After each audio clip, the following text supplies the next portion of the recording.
আলহামদুলিল্লাহ নিজের গাছের দেশি সবরি কলা কাটবো।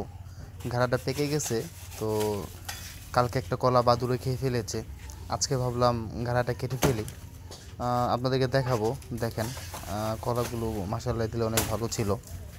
গাছটা আমি কাটার পরে কলাগুলো নামাচ্ছি।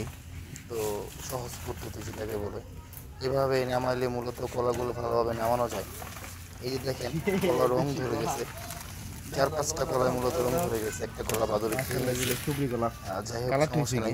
মাসাল্লাহ দিলে কলাগুলো খুব সুন্দর এবং দেশি সবজি কলা, এই কলাগুলো পাওয়া যায় না সাধারণত। এই জন্য বাসায় দুইটা আর কি পোয়া রেখে দিয়েছিলাম, ওইখান থেকে মূলত কলাগুলো হচ্ছে। এখন আমি খানাটা কেটে ফেলছি। দেখেন সবাই, কলাগুলো আসলেই দেখতে আমার কাছে খুব ভালো লাগে। দেশি সবজিগুলো তো আমার খুব পছন্দের। তো সবাই পাশে থাকুন, দেখতে থাকুন।